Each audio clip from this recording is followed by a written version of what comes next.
right, today we are live on episode 13. So thank you for tuning in. And I'm so excited for you guys to meet today's guest because he has impacted my life in a big way, and I know he's already impacted your life. You just don't know it yet, your lives. His name's William. He invited me to a leadership seminar that has actually caused me to accelerate some of the goals that I had, and that's why I ended up starting this podcast. So thank you so much for doing that. Yeah. The people are really speaking, and they're really enjoying this podcast, and so we're grateful that we finally got it kicked off after 4 years of procrastination. So thanks to you for that, and super honored to have you on. Can't wait for us to get into your story and for the people to hear even what you're doing right now and what's caused you to go down this path of just personal development and personal growth. Thanks, man. Yeah. So let's get right into it. I know we were talking earlier, we were playing around a little bit, but we were talking earlier about how did you get on this path of just you're like laser focused right now in achieving your goals. In fact, you were telling me on the way here that you just completed 4 pretty major goals that you had set. Yeah. And they were all stretches for sure. Stretches? They were all stretches. There was a new level of sleeping and eating around the goals of my life. So, okay, let's dive into the sleeping part of it, because there's I hear a lot of people complain about, and I've been super convicted by this as well, of I'm just tired, Yeah. I don't want to keep going. And I've recently said that tired is a choice, right? Is it? Or do we just need a bunch of sleep? That's a great question. I think, what I learned was that I can catch up on sleep when there's a better time. Sometimes there's seasons of life, and this season has been a stretching season.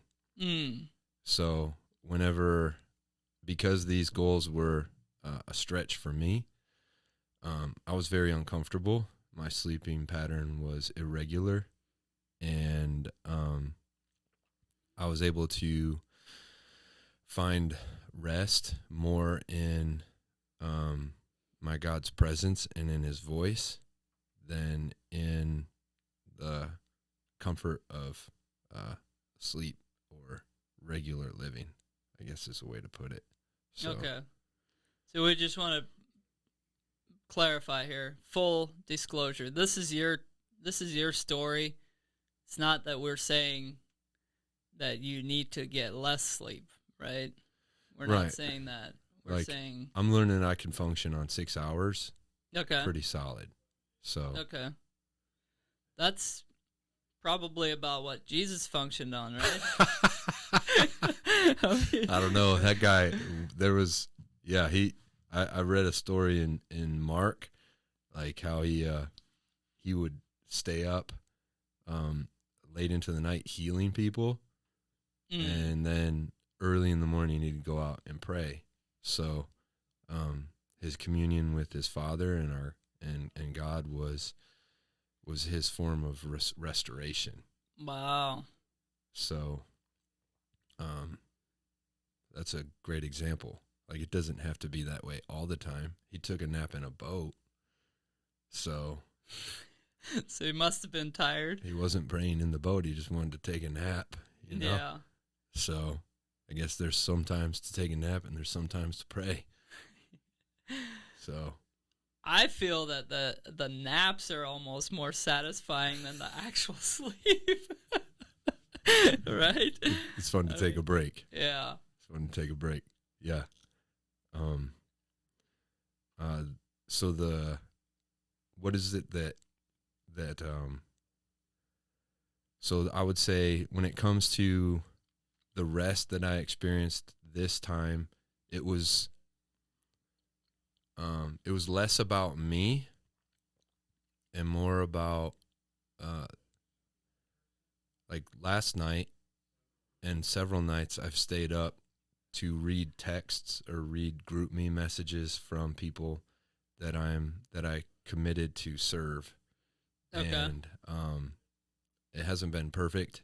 I've been keeping track of a total amount that we're raising for a building project, and it's been an opportunity for me to stay committed to the people that I'm working with, so that I'm actually bringing something and being a contributor as opposed to a ride-along guy. And I think that has impacted my life to be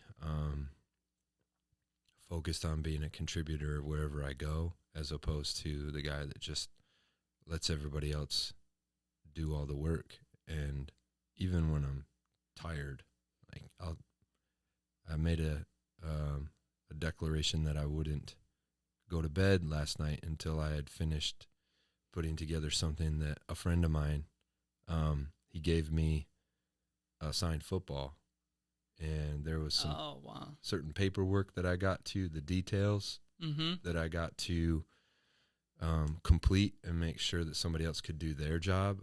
I got to do my job so they could do their job, so that our team goal would be accomplished.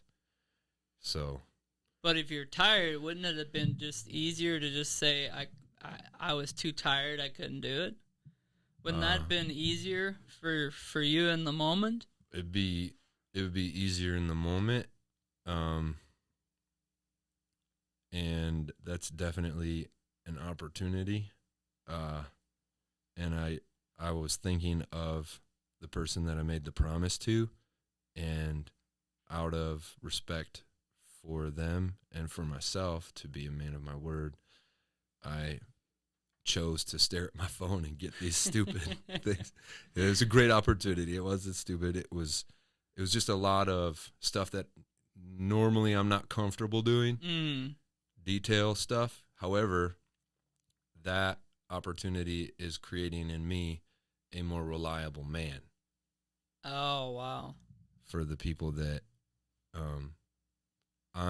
I have the opportunity to steward, because I believe that I've learned that's a really good word, Holy Spirit. So I feel like this season has been an increase in me being a faithful steward. Okay. So as some people are listening, they're saying that you're a religious man. Yeah. Right? That's what they would label you with, just by some of the words that you've used already. So yeah. What does that mean to you to be? Are you a religious man?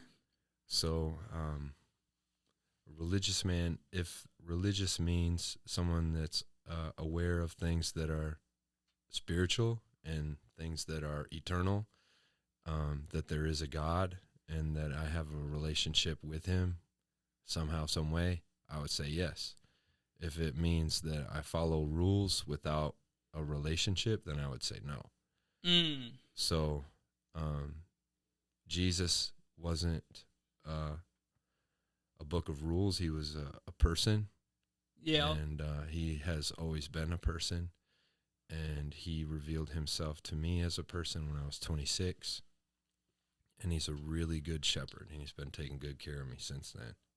So how did he reveal himself to you as a person when you were 26? So it's interesting because he used a person to. Okay.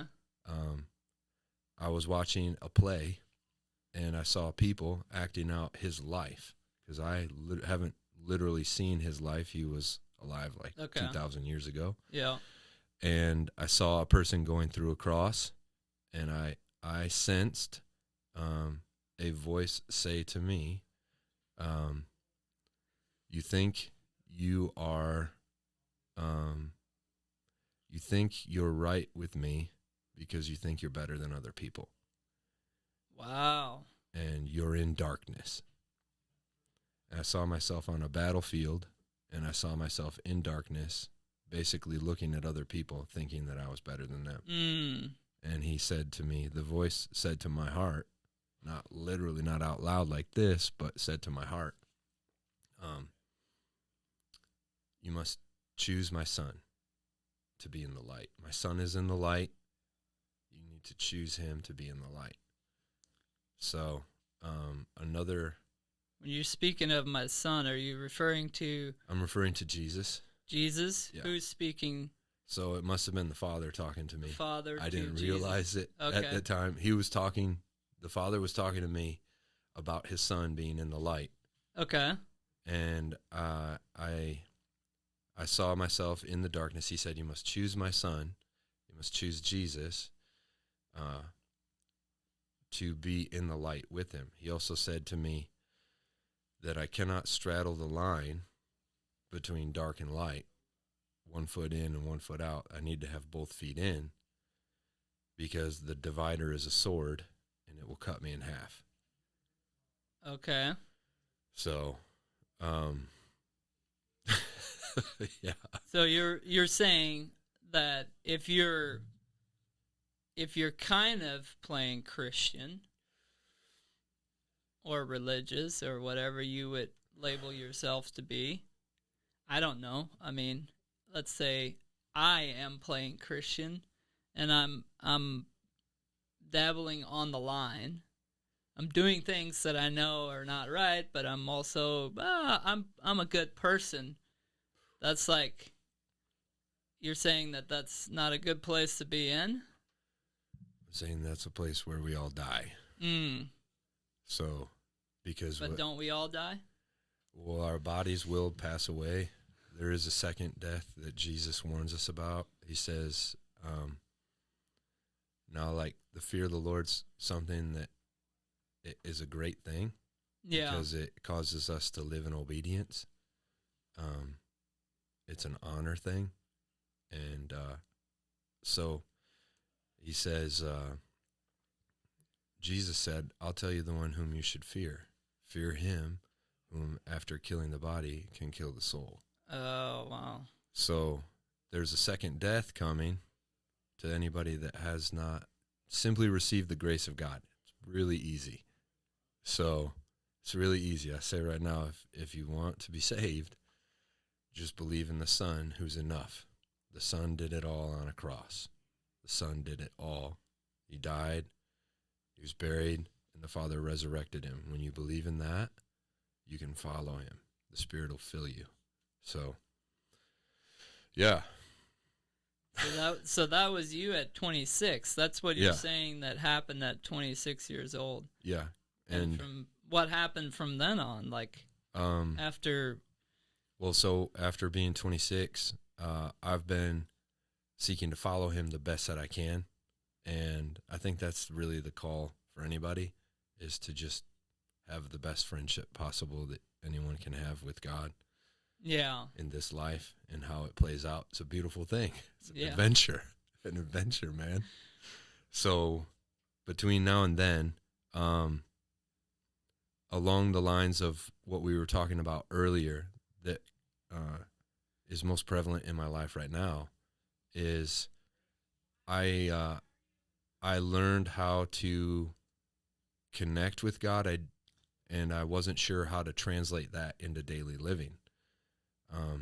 There was a lot of pride in my heart, and I felt like a basic life of being a husband that can provide for his wife and provide for his family was too simple and not special enough. So I spent a lot of time being judgmental of men that had their own business, and I wasn't making much money. And I wasn't dating because I was afraid of not being holy, which doesn't look good for Adam if God brought Eve to him and said, "Look, God, I'm not sure if I want to date her and get to know her or not." Yeah. kind of. Yeah. I think we've got a good thing going here, Father. I don't want this third person to mess us up. Yeah. Wow. But I guess I personally didn't go through that experience because. Good job keeping it simple. Keep it simple, stupid. Keep it simple and smile. That's it. So, one thing that I wanted to touch on is because you were saying when you were 26, before making this big change in your life, you're saying you were looking at other people thinking that you're better than them. Yeah.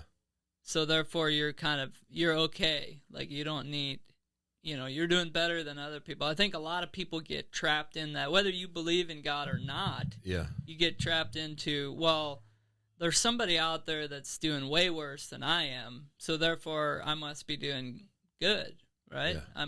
I'm good. I don't need a savior. I don't need Jesus. Yeah. I don't need him as a crutch because I'm good. I'm doing much better than most people are. Wow. Yeah. That's scary. That's scary.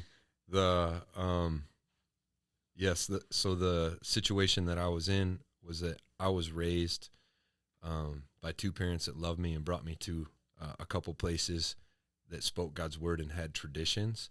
Okay. Just did not have God's presence. So the word wasn't, that brought no life. Okay. So the presence of God brought me life at this place where I could see Jesus going through a cross and recognizing that he did that for me and for everybody else, and that I was in a war. And so before that, I thought I made up my own rules around the 10 Commandments, thinking if I get 60% or better, or if I'm like if I get most of it right, I'll be okay.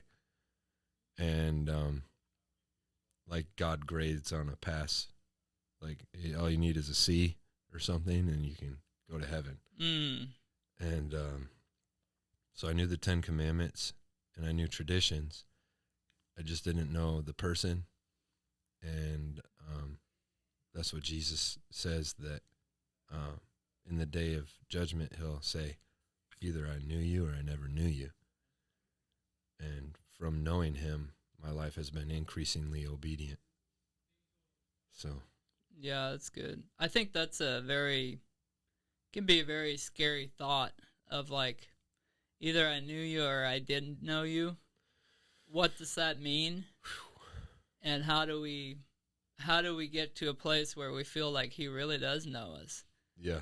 And I mean, What does that look like in your life now, today? You feel like you're on a path that he knows you? Yeah. If you were to die, let's say you were to die tomorrow or today, like you don't know when your life ends, right? Right. Yeah. Real. So it's real. Would you feel like he would know you today? Yes. Okay. And from how old are you now? I'm 44. 44. From 26 to 44, how did you get to that place where you feel like he does know you now? So the opportunity that I had, how I got to that is he initiated the relationship. Okay. He used people to talk to me. So God still uses people today? Yeah. Yeah. God uses people today. He used people to demonstrate what Jesus did a long time ago. And then he used a man to communicate to me that I can't clean myself up, that Jesus comes to me as I am. He lives inside of me if I let him. And then he works his way through me and he cleans me up from the inside out. And that I also was believing a lie that I had to keep it up. I had to keep it going. And the truth is, it's the man spoke to me, another man of God spoke to me and said, it's not on you to finish. Christ starts it. Christ follows through on it, and and Christ finishes it. So it's all about Jesus doing all the work. So. Okay. So if he's doing all the work, what's your part? My part is to find out what he's doing and do it with him. Okay. So what he has you do specifically, right? Yeah. So like not work in general. Right. It's something that he's calling you to do specifically. Sure. So what's your part now today, like specifically? So what he's saying to me now is to build my house. Okay. I have a big vision of being a minister to children with the power of the gospel. Okay. That's big picture. Right now, what he's teaching me to do is simply be able to take care of my own personal life, and to be a provider by following him and communing with him. His word says to me, the word of God to me right now that's the most strong is, and you shall remember the Lord your God, for it is he who gives you power to create wealth, that he may establish his covenant as he swore to your fathers as it is this day. So that's Deuteronomy 8:18, and he gives me the power to create wealth. So I get to use that power actively, day in and day out with him, to be a man that can actually build up a house that a wife would want to live in and find safety in, find security, find provision, find mission, find peace, and a house that would be a blessing to my children. Okay. But right now, you're not married, right? No, I'm not. But I'm excited to be married soon. Excited to be married. So if you're not married, are you dating? Yes, I've actually gone on 10 dates. Nice. Congratulations, dude. Yeah, it's That's practical. awesome. It's practical, Yeah. bro. That's practical. That was one of the goals. Yeah. Dating is important It is. if you're going to get married. That's true. Yep. Episode 11, I guess, we had a conversation around dating, and wow, we got some real attention around dating. Yeah. And the way the Amish date, and we had a discussion because I never, I guess, really been in the modern day dating world. Sure. But my niece, who was on the episode, Yeah. she is currently dating, and so we talked about Amish dating, and then the world's way of dating. And What's the Amish dating like? Oh man, you got to go back and watch that episode. I'll do it. Episode 11. Apparently, we're gonna have more conversations around that because people were pretty curious about Amish dating. So, and we will. But thank you, by the way, for all your support that you showed on that episode. We really appreciate that. Now is a good time to hit that subscribe button if you haven't. Absolutely. There's about 70% of you, give or take, 70% of you that haven't subscribed. We're trying to get to up over 1,000. Let's just put it that way, because by the time you watch this video, we'll probably be way past that. But hopefully, you can help us get there. So thank you for doing that. Amish dating was very interesting, and it's really interesting to me that after having that conversation, I mean, I've been away from the Amish now for about 15 years. Actually, I guess it's been a little bit longer than that, but 15, 20 years. And anyway, it amazed me how much I had forgotten about the Amish dating life. Because I only really dated one girl when I was Amish, and it's nothing like what. How old were you when you were dating that girl? I think I was 17. All right. Yeah, I was 17. So that's an age where you can do something about it. That meaning was, like you could literally get married. Yeah, that was one of the things that we talked about. We said traditional dating it starts at like what 10, 9, 8. I don't know what age they start, but it's ridiculous. It's That's like way too early. I mean, and I did point out that I think 16. What did I say? I said I think 16 is even a little early to start dating because there's not very many wise decisions that are being made at 16 years old. And we'll respond more on this, but this one lady commented and said that she got married at 16. And Yeah. She's been married for 26 years, and her mom didn't have her mother's approval, but she did have her dad's approval. She did. I said her dad must have seen something good in that man. the man she wanted to date. Anyway, yeah. I say that to say there are some mature 16-year-olds. Yeah. So I stand corrected. But for the majority of society, they're maybe not even ready at 20, and they're starting to date at 10. Come on. And that's wild, bro. Yeah. Like what is? Yeah, I could ask a lot of questions. But no, I just wanted to ask you. Now, dating in today's world, what does that look like for you? What does it mean to be dating in a healthy way in today's society? So, a really great example of that is a healthy way to date is where there's a lot of honesty, and two people communicate their intentions for why they're meeting.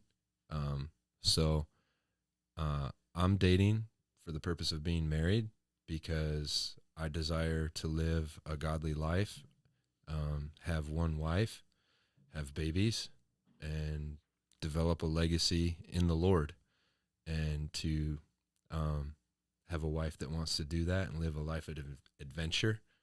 And she's going to be awesome. So the point of going on a date for me has been just visiting with her, explaining why I'm going on the date, why I asked her individually, right? I don't just ask anybody. Yeah. That was an option when I went on these dates. I could have just picked anyone. Yeah. Right? Because the motive of my heart was to find a wife. So I would ask out a girl that I felt like I don't really know her a lot, but she could be someone that I would like to marry, enough interest to be like, maybe, and then get to know her along the way and continue to have conversations around, is this good for you? Do you like this? Is this something, what do you want to do? Are we still a go? Yeah. So, a lot of communication around intention,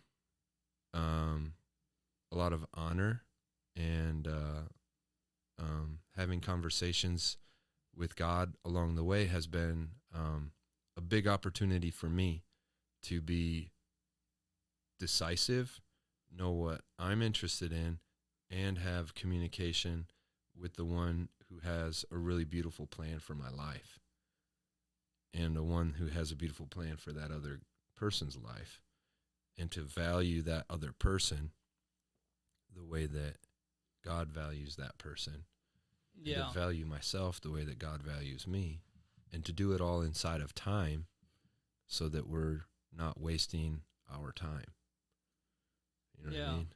But I'm not hearing you talk about like sex or sleeping with her or anything. That'll come. So when I have a ring on it and she says, okay. I say I do and she says I do, I'm not waiting for the party to end. We're sending everybody to the party. We're going. We'll come to the party after that. but people would say, but don't you want to start with that to see if you guys are a good fit? No. So, that's a great question. So the way that I base my decisions on is on my Father's word, and the story that I think is a beautiful story of relationship, a little bit of dating and marriage commitment, is the story of Ruth, like Ruth and Boaz. Okay. And so Where do people find that story? So it's in the Bible. Okay. Basically, it's after Judges and before First Samuel, I think, something like that. It's in the Old Testament. It's a story of faithfulness. It's a story of dedication. It's a story of hard work. Come on, man. Hard work, baby. Not that it has to be hard, but that you do it really well. Yeah. Wise work with all That's my good. heart. I think it's all my heart kind of work. So what happened in that story was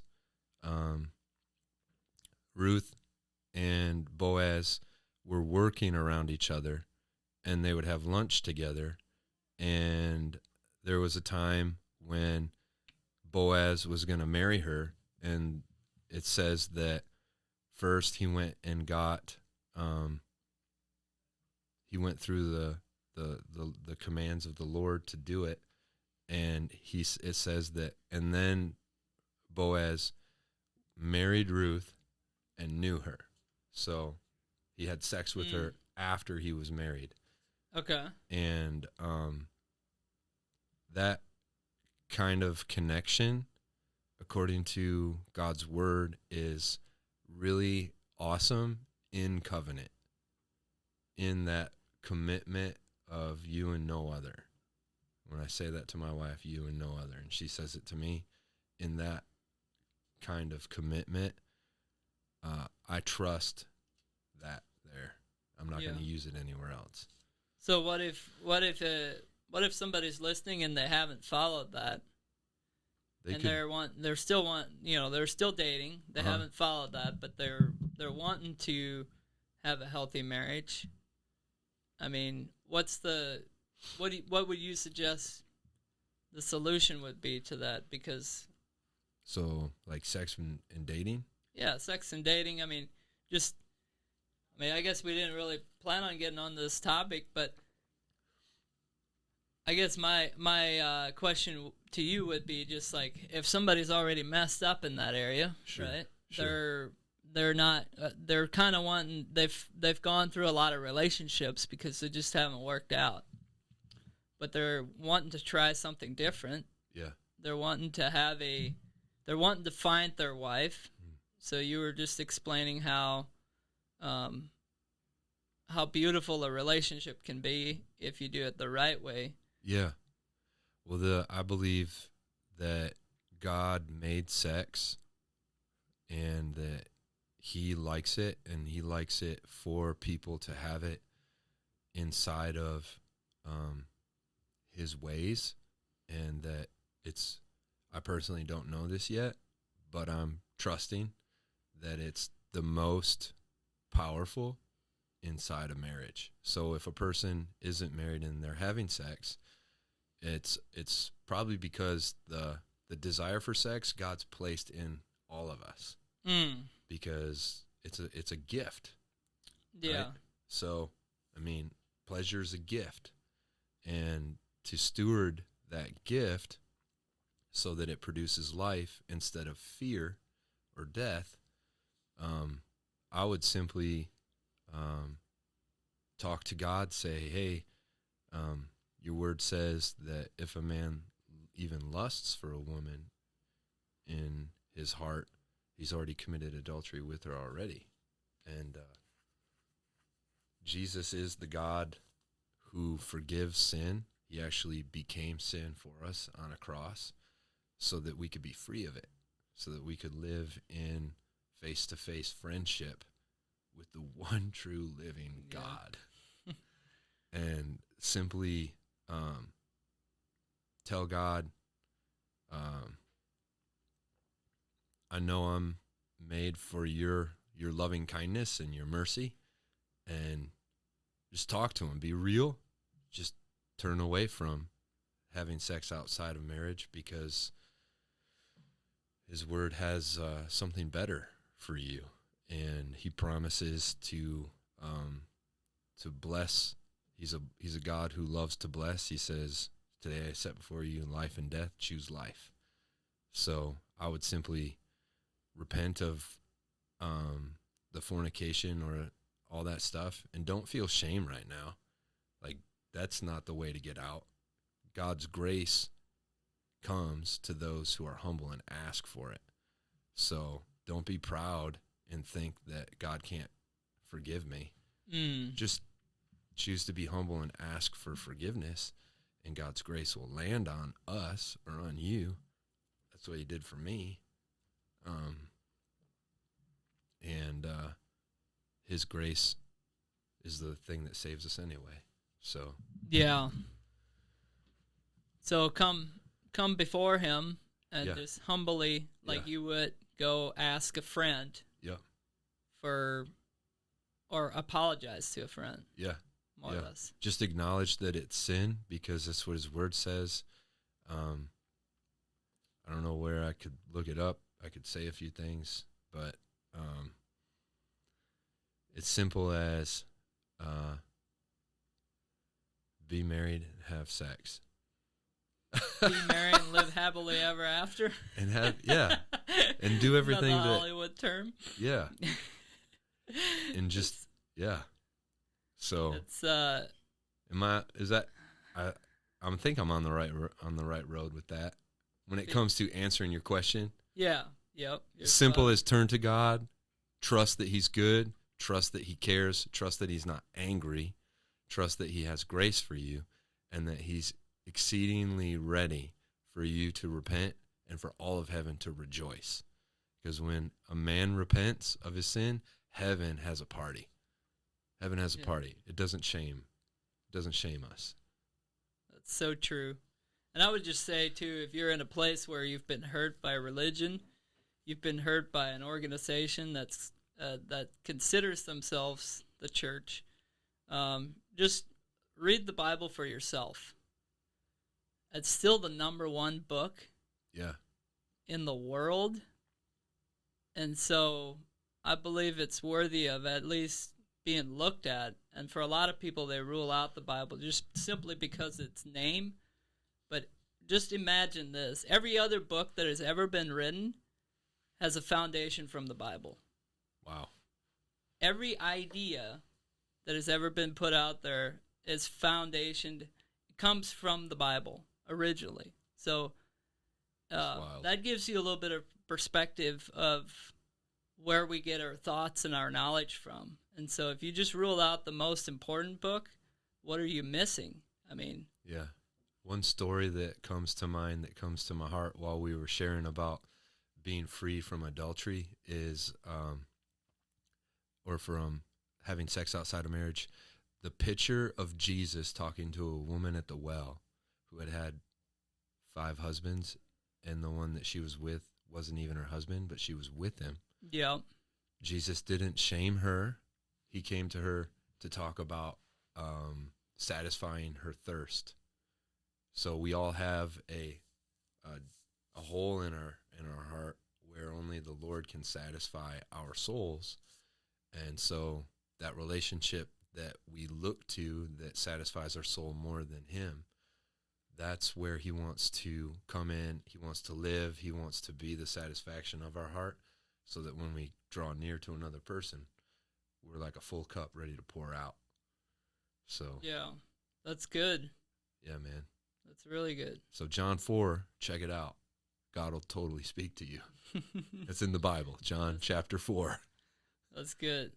So you're dating, you're looking to get married, and so what else are you working towards? I mean, I have a website. Yeah, company website. Woo! Let's go. Sir. Yes, sir. Yeah, it's pretty fun to be able to say, hey, I have a company website. You can check me out online. So what's your website? It's called Gabor Master Builders. Okay. And we're going to work on another one, too, that talks about irrigation. And it has pictures of stuff that I've built. It has pictures of stuff. It has just a whole bunch of information about the company and why we exist, and it's a real thing. So Yeah. So go check out GaborMasterBuilders.com. .com. Spelled Gibor. Let's go. Masterbuilders.com. Spell it out again, because I was speaking. Gibor. Masterbuilders.com. Yep. And that's here in DFW, right? You're servicing DFW, so yep. Go on there, check out William's work, and support him. Are you on Facebook as well? I am on Facebook. Yep. Okay. So, and it's fun because that name Gabor is what God called Boaz. He said Boaz is a Gabor of wealth, a mighty man of wealth. So yeah, I'm excited for the work that you're gonna continue to do, and the areas that you're getting involved in. I think there's a lot of young men that could use your influence and leadership, and so I'm excited for that. That's the point of the business, is to build mighty men. So we do work while we build men who provide for their wives and their household. That's good. And then do it again and again and again and again all over the world. Yeah, I think when you first told me that, I think it was hard for me to like even acknowledge that that's a real thing, because I mean, not hard for me to acknowledge, but just like yeah, that is a real thing. That's like a real need, because like my background, I mean, all the men, I mean, they learn how to build, they learn how to do those things, and so that's the coming from the Amish is like you learn how to do all those things. Now, my wife's side of the family, just a little bit different. Her dad was he was a factory worker for most of his life, and so her brothers, they didn't learn how to build.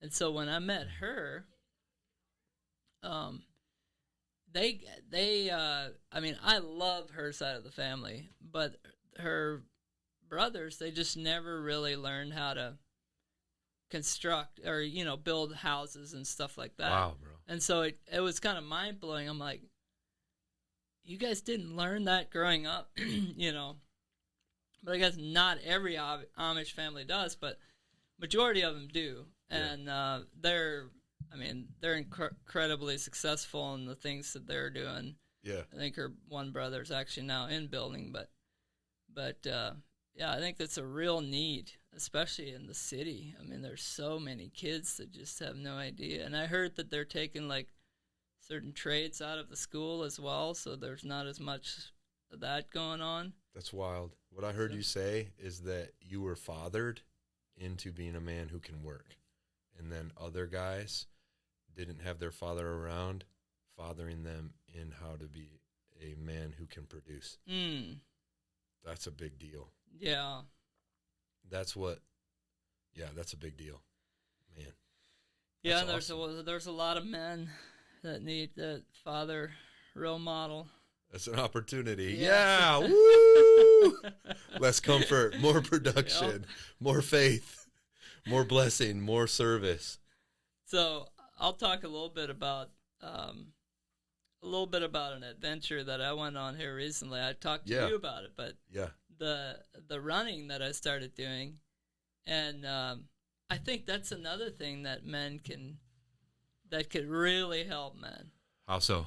It's just and when people think of running, I had one guy tell me, he was like, man, the only time I run is if I'm running from somebody. Oh yeah. And yeah, that's a humorous saying, right? But when you go out and you run, and it's not necessarily that you're running the whole time, but if you run or walk or you commit to doing a certain distance in a certain time frame, it is very challenging mentally. I think most of us nowadays don't spend that amount of time by ourselves or in a quiet space. Or I remember doing my first run, I committed to doing 62 miles, and I had no idea. I didn't prepare. I didn't run. I didn't have a amount of time up to the run where I was preparing myself, conditioning myself to go on the 62 miles. So I didn't know where I was going to end up. And I made the comment before I went. I said, I'm going to be the guy that's going to try this and see if it can be done without training. Because otherwise I could have used the excuse, hey, I didn't train, I'm not doing it. Sure. Right? So most of us, I mean, I've done that for many years. Like, So I didn't train, so I'm not doing it. I like that word that you used in the middle of that statement of commit. Yeah, you just commit and then, figure it out along the way. But I say that to say, I didn't get the 62 miles. I got 31.2 miles, which is a 50K. It's half of what I committed to. It's a lot of miles, bro. First timer. I was really upset at myself, but also very happy that I achieved something that I've never done before. It's like I had a goal of doing a marathon at one point in time, and I made it. My first run, I made it past the marathon, so I did an ultra marathon, so it was good. But You did an ultra marathon. What? That's intense, bro. But I say all that to say, like, people rule out the idea of doing something before they begin. So, Yeah, like, that's a true statement. I've done that so many times. I'm guessing you probably have too. Like, it's just something we identify. Hey, that guy's doing that. He's absolutely insane. And then God says, but I would prefer you do that too. Come on, bro. But before he says that, we say, are you crazy? There is no way I would ever do something like that. And then we wonder why we end up with the results that we end up with. This is so helpful because what you were talking about reminds me of a bottom line statement of a Christian life is done, not just talked about. Oh, that's good, yeah. It's done not from a place of becoming someone, but from being someone and then doing it. Yeah.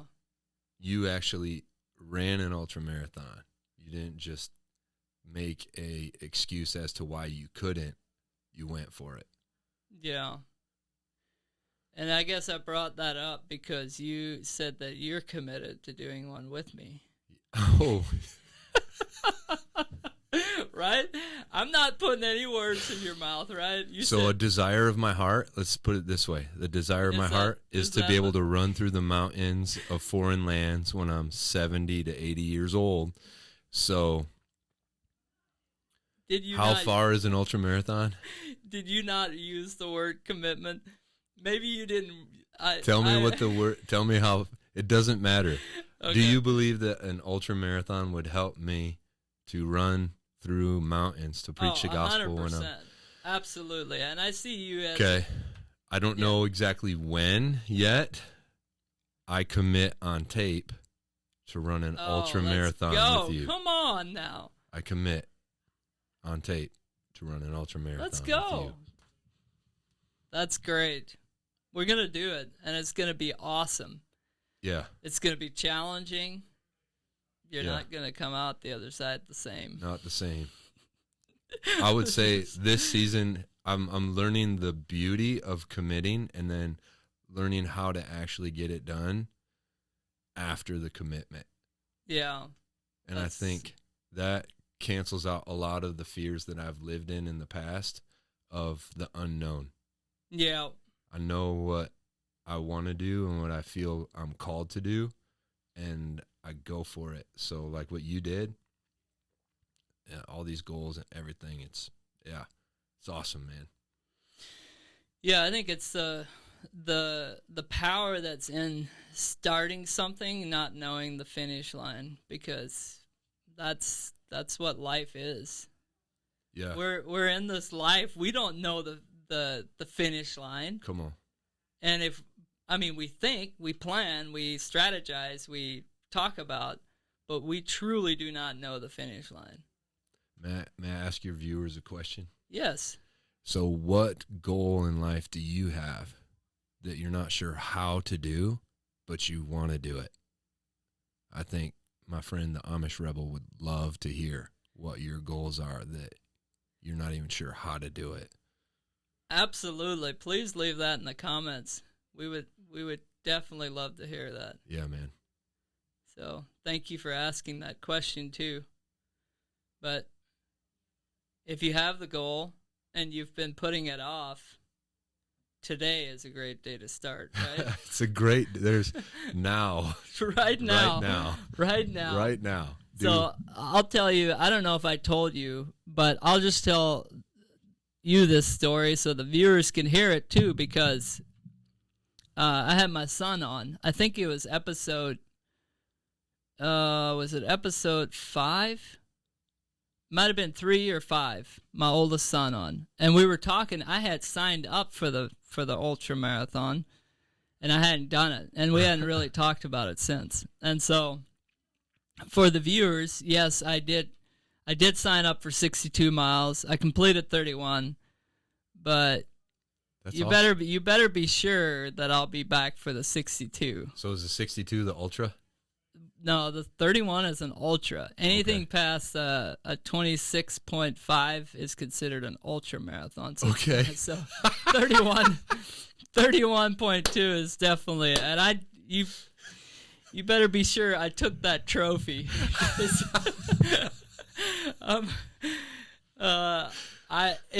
It's not only a reminder of my accomplishments, but it's also a reminder of my failure to complete what I set out to do. And I'm gonna be back for the 62. So it's just that's my, and you can also comment on that to see, leave your comments criticizing me or not, encouraging me maybe to do the 62 miles. I'm open to feedback either way. I will say that what happened right after that was a little bit shocking, because I thought this would be a one and done kind of deal, like a bucket list item checked off, we're done. Well, my crazy friend, and everybody has to have one crazy friend in their lives. And I'm blessed to have multiple, but my crazy friend Mitch Strahan, which I call him out now because he's supposed to come on the show. We'll talk about this some more in detail, but he's the one. Come on, Mitch, it's fun. Yes, he's the one that challenged me to all this. Oh, wow. So he approaches me probably about 3 weeks before the 62 mile, and he's like, "Hey, dude, I'm doing the 62 miles. I barely know this guy. Wow. Like, barely know him. We've worked out together a few times, and I think you should do it with me." Come on. And when he said it, the first thing I thought, which is what I've done for many, many years, when I'm faced with something I do not like, is you're absolutely crazy, and there is no way that I would join you in that venture. So, boom, immediately ruled out, right? Wow. I didn't verbalize that. I thought that. So, but that thought haunted me, or his question, I say haunted me, convicted me. It's a better word. It chased you? It chased me. Oh, my goodness. And for a week, I put it off. And it convicted me so much, chased me so much that I actually called him, and we had like a 2-hour phone conversation of what this thing could look like. Because he didn't train. He'd never done anything past the marathon, so he didn't really know what it's even going to look like. And anyway, long story short, we end up with a week later, I commit to this thing on a whim, just like, hey, I've so strongly, I can't get rid of this feeling of like, I need to do this. Wow. And you said, the internal voice said, you said you wanted to do a marathon sometime. This is way past the marathon, and you need to do it now because you're somebody that doesn't prepare for things. You just do them. Yeah. And that's been the story of my life, is like when I go into doing something, it's like, yeah, you prepare as much as you can, but at some point Yes. I mean, are you just going to start? Come and on, that's mess so up good. and, you know, Yes. just keep going? Take the risk. Take the risk. Take the risk. That's my message out of this whole rambling here is just start. If you're procrastinating on something, whether it's running, whatever that thing is, just start. You're going to mess up. It's going to be okay, because if you learn from that mess up, you can keep going. Other people mess up. People can learn from other people's mistakes. What I learned from that run is something that I will take with me for the rest of my life. But one of the things that I learned, a very simple thing, is I way over prepared on my food and my water and everything else. You know, I way overthought this thing, you know, and so the second run. Oh, the second time or the first time? The second time. So I'm getting to the story of like what happened after the run. So we get back home and my buddy is like, hey, I mean, we're barely healed up from this thing. And we'll get into more of the details with Mitch, because I think there's a lot of value that can come out of all the details that we went through, the pain and everything. But he's like, hey, I found this other run. It's 100 miles. Oh, yeah? And I'm like, you got to be kidding me. Like, he wants me to go on. Like, we don't have time to prepare because it's a month and a half or 2 months away. Like, that's not enough, and might as well not even start running.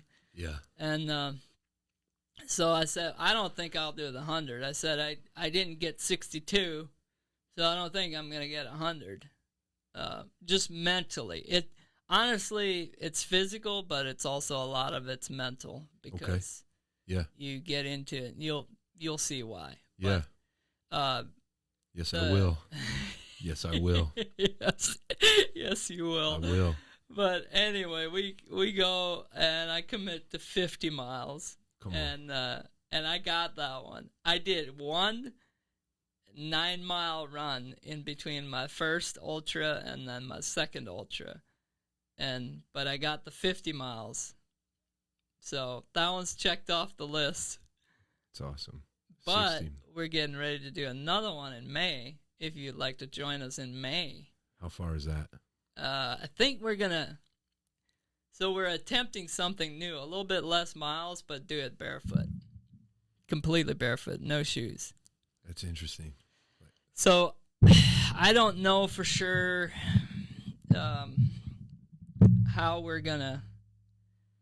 what that's gonna look like, because we're training right now we're training our feet right now to just walk barefoot. So Start with walking, yeah. I don't know if a run is in the cards, but we'll see. We'll see when the time comes if we'll actually do it barefoot, or will we just go and try to set a really good course record for the 31 miles. We'll probably do an ultra, like 31.5 or something. That's amazing. So. Yeah, come on. That's amazing. That's amazing. But it's a lot of fun. We had 5 guys. No, there's Mitch. Well, we had one guy drop out because he got sick like the night before. And so I think we had Mitch, myself, Mitch's dad did one for the first time ever. 62 miles, absolute beast. Wow. Just talk about, I mean, he crushed it. And then I guess it was their friend that came along. So there's amazing. 4 of us on the first one. Yeah. And then the second one, there were, I think there's 5 of us on the second one. But the second one was, I should have probably just done the 62 the first time, because the second one was horrible. Horrible. Well, so something that I learned from the second one is... Yeah, what did you learn from the first, and what did you learn from the second? The first one I learned that you can handle a lot more pain than what you think you can. Wow. and that I'm mentally a lot weaker than I thought I was. Wow. Like I identified it. Wow. And it was wild because my friend Mitch, like I feel like he's really mentally, he's really strong. And so it's funny when you're in pain, when your body is in pain, all your mind says, and that's why I'm starting to really believe that there's something tied to this constantly being tired thing that gets thrown around. Yeah. Because mentally speaking, if you're constantly believing that you're tired, and I would confess this, Yeah. still a challenge for me to not say it. You know, I'm tired. I need to, get some rest. I'm tired. No, I'm too tired. No, I can't do that. I'm too tired. Like, that's a confession that I'm making. And that's what I realized with the runs is like the confession of your mind saying that your body's in pain is just you identifying that your body's in pain, but it's also you focusing on the pain. Okay. So there's two different things. Your mind is saying your body's in danger. Yeah. I mean, that's what we think. Your body's in danger. Something's about to break. Oh, my goodness. You got to stop. Blah, blah, blah, blah, blah. Wow. Your mind's just racing. Well, you got hours upon hours to think about that thing. And nothing is broken yet. That's a lot of mental work. It's a lot of mental processing. And, you also have hours to deal with all the excuses of why you can't do this thing.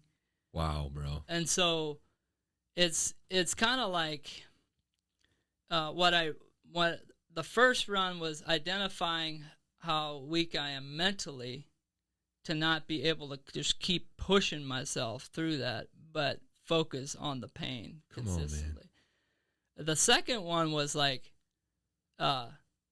I realized how much power that we have in the mind of like focusing on the pain, and then we really, really, really feel the pain, or focusing on something else and knowing that the pain is still there.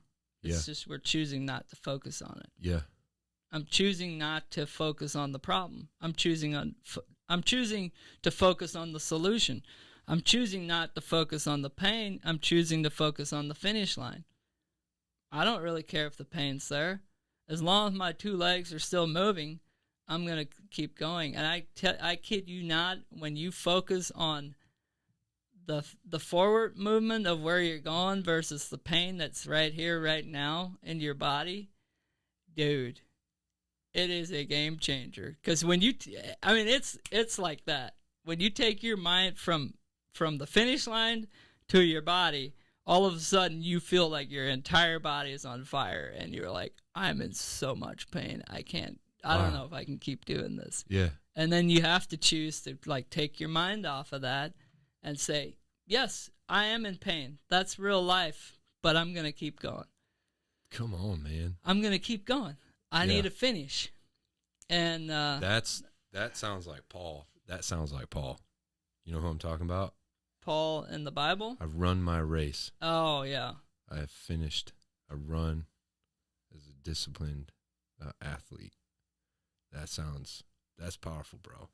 And as you were talking, I felt like I was listening to Jesus talk about how he endured the cross for the joy set before him. What does that mean to you when you hear how Jesus endured the cross, scorned the shame for the joy set before him? Yeah, I think what that means to me is that was one of the things that I did think about on the run, was just the small amount of pain that I'm in compared to the pain that he went through for me. Choo. And I'm complaining about it. Come on, bro. Like, I'm whining about it. I have all these excuses about it. Like, so you were thinking about his endurance? Yes. And it produced endurance for you? Yeah. Woo-wee. But but that's the mental capacity, right? So I Power of want the more mind. of that. Yeah. I want more of that because of what he did for me, and I'm whining about I don't know, the little bit of mud that I have to walk through. Not even bleeding. Not even bleeding. My bones aren't even broken. Like, yeah. It just kind of puts things in perspective. It's powerful, bro. Yeah. Perspective changes our ability to do or not do. Yes. Yeah. But it also made me realize, like, why or how we just opt out of things. Life and death is in the power of the tongue. So we get to choose. Wow. We get to choose. If we profess that we're not going to do certain things, guess what? We get to not do those things. Yeah. And that's exactly what we get. Wow. You know, is that what we want out of life? I don't. I know for myself, I don't want to get to the end of my life and say, I had all these things that I wanted to do, and I chose not to do them. And so, and that is a choice. Yeah. I mean, that's intense. I'm feeling convicted right now. Literally. Like, I can feel Jesus looking at me and like, what are you going to choose? Yeah. In a good way. In a way that's like, will you choose the fullness that I have available for you? Will you choose that? And what your race is, and it is a life experience of how capable you are. And this season of my life has been similar to a marathon that lasted roughly 8 weeks. Mm. And the thing that really stood out to my heart is, I can do all things through Christ who strengthens me. Not just Jesus can, I can, through his Spirit, Christ, do all things. Yeah. I can. Not just Enos, not just my pastor, not another person. I can solve this problem. Yeah. I can. That's so good. And I actually step into digging it and setting that and putting in the concrete and putting the foundation down for a block wall that was really long. I can do this. Yeah. Instead of just ask for somebody else to do it for me and opt out. Yeah.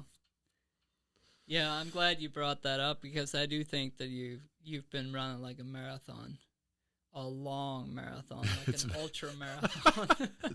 Actually, several of them stacked on top of each other because I see I saw your goal sheet and everything that you're working on. It's incredible. It's amazing. Thanks, what bro. you can actually do. Yeah, it feels good to think about it. When you're that intentional and I can't, I'm so happy for you that you're able to complete that. And it was a beautiful process of being intentional, but not being controlling. Mm-hmm. Because going on dates, it brought the opportunity for somebody else to be a part or not be a part of it. Yeah. So I got to be in charge of me, and they got to be in charge of them, and I found a way to do 10 dates. So, and to do it in a way that honored God. Yeah, that's good. It's powerful. Man, thank you so much again for coming on today. And I think we're going to go ahead and get this wrapped up for today's episode. This is episode number 13. Please like and subscribe to the channel. And please continue sharing these episodes. I've noticed that there's been a lot of shares in previous episodes, and we greatly appreciate that. And thank you for tuning in to the Amish Rebel, and we'll see you in the next episode. The Amish Rebel.